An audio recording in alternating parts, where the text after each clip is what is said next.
Hello everybody, welcome back. I'm Jorge Loco, and we got some more work to do today. We are still renovating my house. It's going on forever. Not actually, it's just over 2 months now. I spent the last month off camera working on some electrical issues. It didn't take a month, it took a couple days, but I'm only available basically right now on the weekends because I can't really do anything at night. New job, I'm just not motivated to come home and do more work, so I'm working on the weekends now, so it's gonna take longer. Always something. Anyway, new floors. I got the new floor picked out, and what I am going with is it's kitchen, so I'm going with a AquaGuard product. It's got a 15-year commercial wear warranty. It says lifetime residential wear warranty, so that's good. I have Puppy Loco, who scratched up my old hardwood floors pretty good. And those floors I noticed had a little water damage in a couple spots by the fridge where the fridge water line broke in that house, that old house before I bought it. So I'm going with a water product, water resistant, up to 30 hours. It says wet mop only, so that's good. I don't have to get some special stuff. Looks and feels like hardwood. Quick, easy lock, no glue, no nails. Kid and pet friendly. So what kind of underlayment do you need? Depends on the type of floor you put down. I went with this premium underlayment. This was $50 for 100 square feet. So the attached pad, laminate vinyl, rigid core flooring, enhanced sound dampening. Provides a barrier for moisture, improves flooring warmth by 15%, use above and below grade, sound reduction, moisture protection, thermal barrier. Alright, every box has your product guides in it, and on the back of that should have some instructions on both previous floors that I've installed over the last 10 years. This is how they were packaged. So if you're buying them from retail, cases that cover 15 to 25 square feet, you should have instruction manual on each one. Now you want to make sure you read that. It tells you how to orient your underlayment and how to stagger your joints. This one is different than the underlayment I put on my friend's floor last year. The underlayment went down one direction and the flooring planks went perpendicular to that. This floor requires the underlayment and the planking to be the same orientation, so I don't have to crisscross like I did before. And also the old floor I did required 6 to 8 inch spacing between joints. This one is a 12 inch, so a little bit more durable. Alright, so you never installed laminate flooring or vinyl flooring before. It's pretty easy. You can do it if you don't have a lot of skills. Here's what you will need. Obviously you need a tape measure. You need to know how long you're making your cuts. You need pencil or marker. This pencil doesn't show up real well on this, so I got a silver marker to make my cut lines. Square will come in handy. Mark where you're making your cuts. Make a straight cut.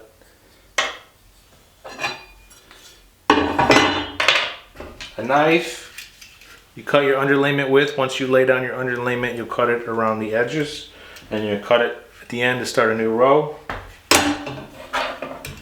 Knives you can get very cheap, $5. I think you can get plastic speed squares for about $5. Pencils you should have, markers you should have. Otherwise, you can get pencils for $1 and markers for $1.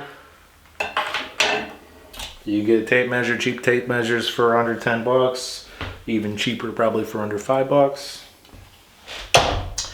I personally get a couple tape measures. I have one on the floor where I'm working, and I keep one at the saw in case I leave it, so I don't have to run back and forth. Saves me a little bit of time. All right. When you first put your floor in, you're going to have spacing. The instructions that you read tells you how much spacing you have away from the wall, because you have expansion and contraction with the warm and cold weather. So you can get spacing blocks, or you can cut scrap wood pieces. I'm going to start off with some 1/4 inch plywood that I have to start my first couple rows. Tapping block, and you can see the profile on here. You have 2 different profiles. So depending on what product you're putting in, what profile you use, you don't want to hit the edge of your product. You'll smash up. This is snap and click. It's very similar to tongue and groove. If you hit this, they will break and they will not come together. So you take your tapping block and you line it up and you nudge it into place. When you click these together, they may not come in perfectly tight, so you take your tapping block, and it is a tapping block. You just tap it in there. You don't wail on it. You can either use a hammer, or a lot of people use rubber mallets. Rubber mallets you can get for about $6. Hammers, you can get a generic hammer for probably $10 or so. Okay, and lastly, you need your pole bar. It's S-shaped. It's got a hook on the top, hook on the bottom. You put the long, wide hook over your edge, and you hold this in place. And you take your hammer or your mallet and you tap it to slide it in to get a real tight fit. Now, like I said, hold this while you're hitting it, because if you don't, you will hit this, it will pop up and it will rip the edge of your flooring plank. And don't ask me how I know. So this is I guess some kind of felt or something. That was the old pad that I used on the other floor. This has a little cushion. This has a little cushion here and a little cushion here. This cushion ripped off, and while I was installing that floor, I was noticing I was leaving little tiny scratches. So I put some extra padding on that to keep the surface nice and pristine. Now, your tapping block, your spacers, and your pole bar, you can buy a nice little kit, depending on where you go, $18 to $25. I bought this when I bought the floor because I couldn't find my bucket. I found my bucket, so I can return this, so I don't have to spend 20 bucks I didn't need to spend. All right, so let's get started.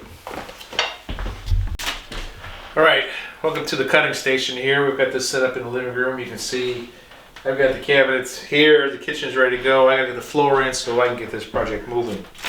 Now, before you start your layouts and cutting and everything, make sure you have the floor drawn out, how you're going to be installing. This is the back wall, so we're going to be starting here and moving down. Once we get down here towards the wall, the other wall on the other side, what we're going to have to do is called a rip cut.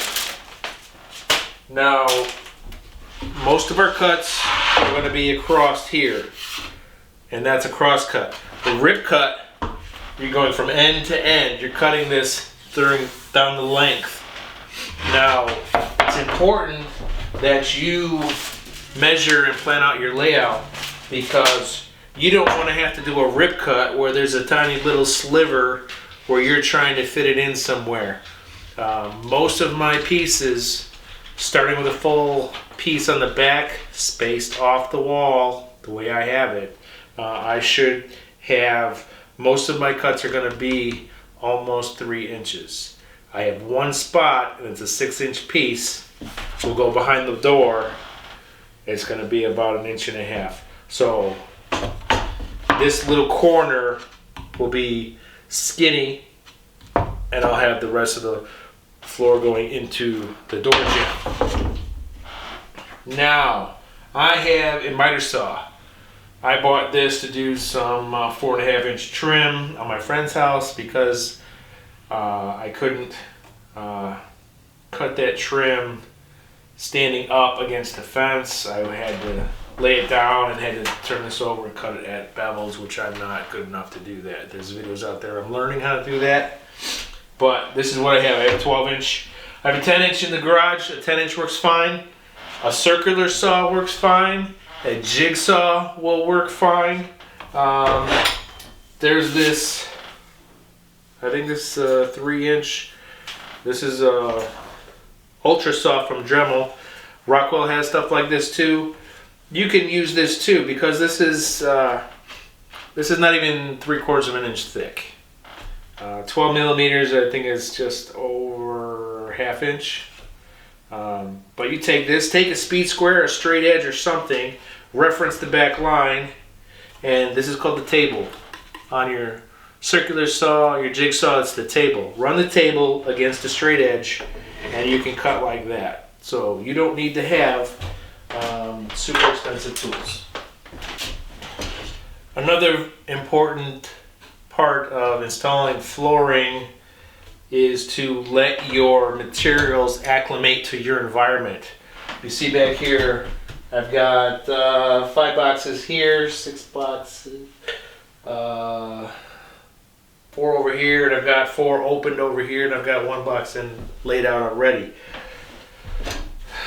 So we've got what, 5, 9, 14, 15 boxes inside the house already acclimated. I've got 5 more boxes in the garage. I don't think I need those. Always buy extra because you have it on hand, you have it ready to go when you need it. Especially on something, if it's limited stock or out of stock, special order, make sure you get extra so you can use it right away. You don't have to worry about limited productions or being out of stock. I went to the first store. This was out of stock. They told me it would be here in a week. I ordered it on the 20th. I called on the 28th and they told me it just shipped. So I went online and I found 2 more stores about an hour away. I went and just picked it up and loaded it up. I could have started a week and a half ago. So I got this on the weekend. It's now Wednesday. It's been sitting in the house with the heat going, so this is pretty well acclimated to the house now. If you don't get this acclimated to your house, especially in the summertime, if you buy this from a place that's heavily air conditioned, you get it home, you put it in, and it's hot, humid, and muggy, it's going to expand and it could buckle or cup. If you buy it when it's someplace that's super hot and muggy warehouse with no air conditioning, and you bring it home and you throw it down on your floor, but you've got your air conditioner cranked up, it could shrink a little bit. You could have gaps that could come apart and cause seams. So make sure you let it acclimate to your environment. All right, I forgot to mention that you probably want some knee pads to put on. They're help. I'll probably put mine on a little bit after I get a little sore from being up and down. Okay. You're supposed to clear the floor off, not have dinosaurs on walking around. Alright, so you can see here I put 1 piece down and I put my second. This is a full piece. This is almost 17 inches. I've decided to go with a 1/3 stagger.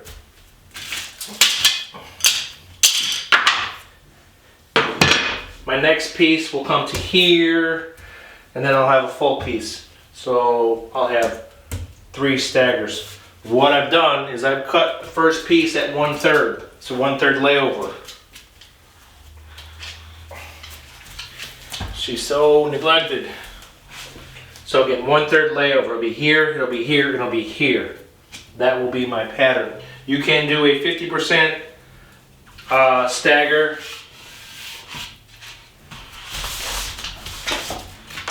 Do it here, put a full piece, put your next one, start here. I prefer I prefer the step pattern as opposed to the 50% pattern. Right, baby? Yeah, she's neglected, so neglected.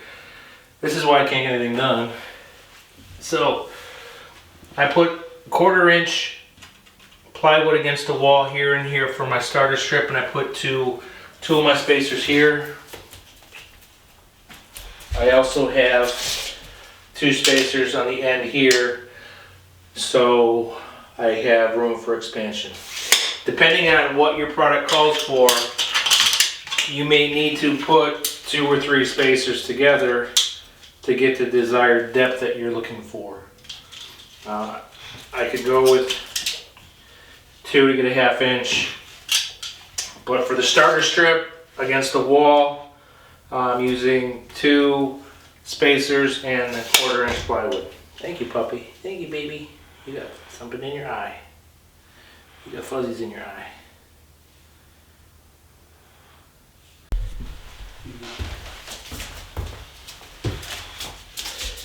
Alright, so what I've done is okay, what you want to do is take your spacers and kind of distribute them along the wall where you're going to be needing them ahead of time, so you don't have to run back and forth and find them. Now, the way I have my layout set up, running into my first problem here, other than Coco in the way. Come on, side, side. Baby, come here, side. Come here, side. Good girl. Alright, so, alright, this piece should go right here. And it's a full piece. And it's laying on top of my water line, my supply line. So, this is going to be buried by a cabinet. So, it's not that critical. We have a couple different ways to do this. I can cut this short to here. And I can cut this up in the next piece short and bring it up to here. That'll throw off my layout by probably 6 inches to the rest of the floor. It's not that critical. I could cut this 6 inches short to match the gap. That will line that back up. The original plan was to drill up through the floor and drill through the floor and the bottom of the cabinet.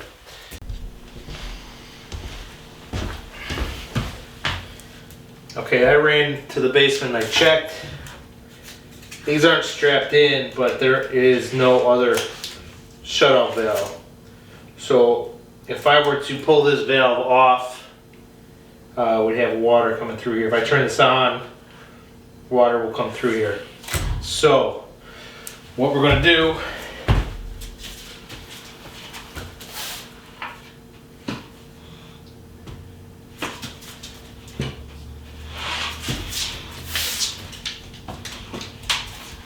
sliding this out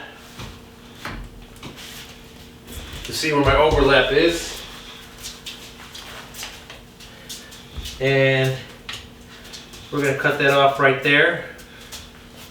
I'm going to take a measurement.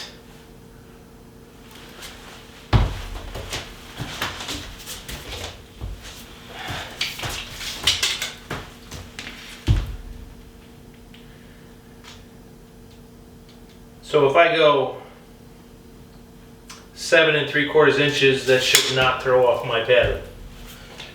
So cutting this one, 1 3/4 inches. We'll cut 7 3/4 off this one, off any one. Make sure you have your right, make sure you mark the right edges.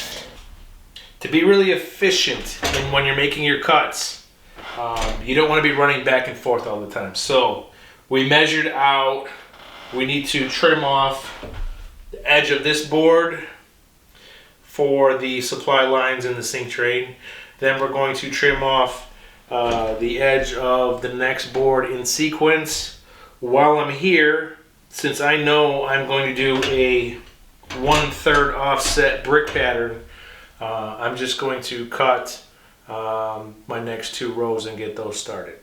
So we're going to get this plugged in and ready to go.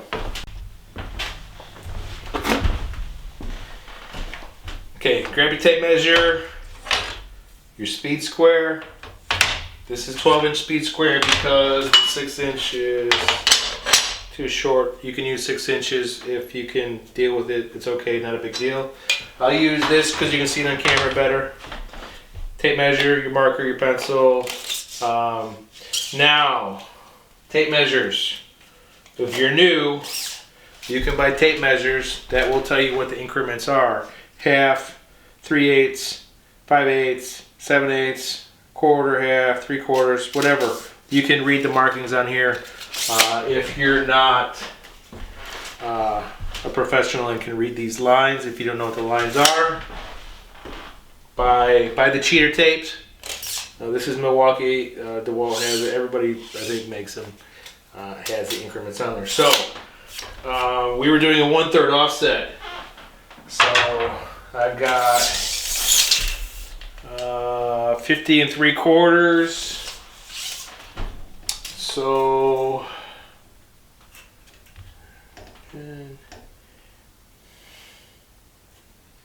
divide 50 3/4 by 3. Should get what, 17? 51 divided by 3 is 17, right? Alexa, what's 51 divided by 3? 51 divided by 3 is 17. Okay. So 17 shy is 1/3. 34 shy would be 2/3. I've got my first piece in there. We're going to go with, how about 33 3/4? Make a mark. Take your square. Draw your line. You don't have to color your line and make it so you can see it when you're pulling the saw down. Alright. That's a 2/3 starter piece. So I've got a 1/3, a 2/3. My next piece will be a full one for my 3rd row. This is the piece for the continuation after the supply line. We said 7 3/4, did we not? 7 3/4. Here. Depending on the type of product you have, you may not want to be doing that, especially with the metal speed square, with your hammers and your pull bars. This should be durable, should be able to handle it. This is going to be under the sink. Doesn't really matter, no one's going to see my cut edge. This side will also be under the sink. We said 1 3/4, and what's cool about your speed squares, they all have reference on there. So you could take your speed square, mark 1 3/4.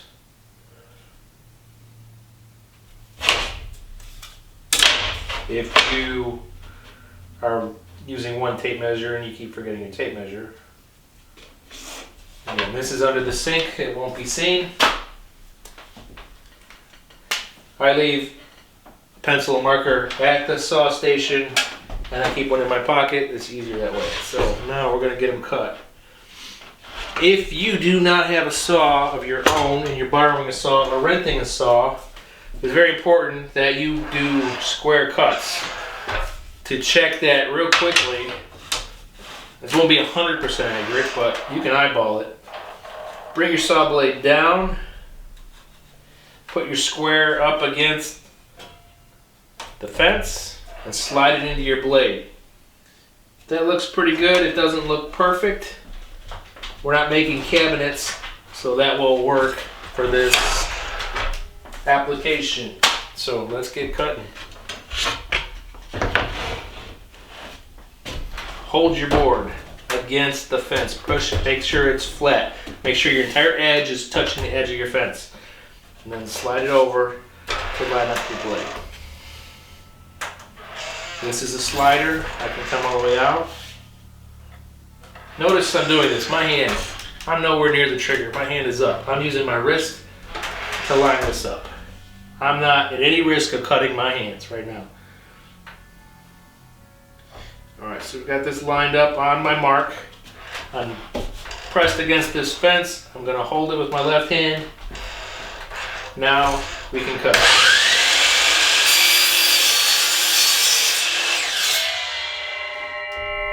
Just like that. And you saw that dust. If you want to wear a dust mask, especially with this garbage, you can do that. Mine's over there. Oh, mine's right here. I was ready for it.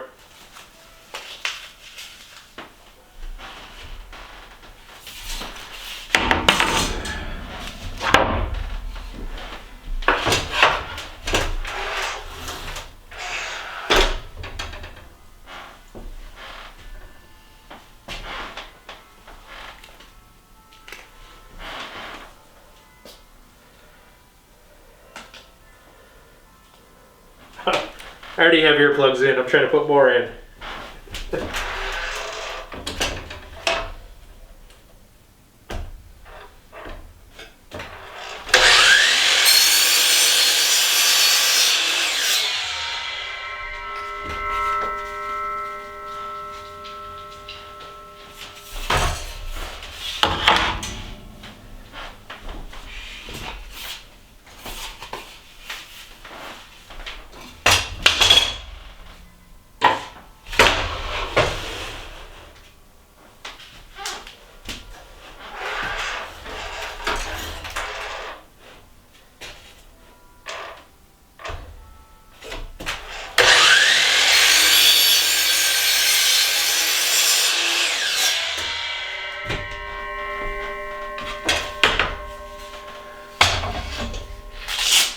When you're making your cuts, make sure you remember what piece is which. This is a starter strip. If you want to mark it, feel free, especially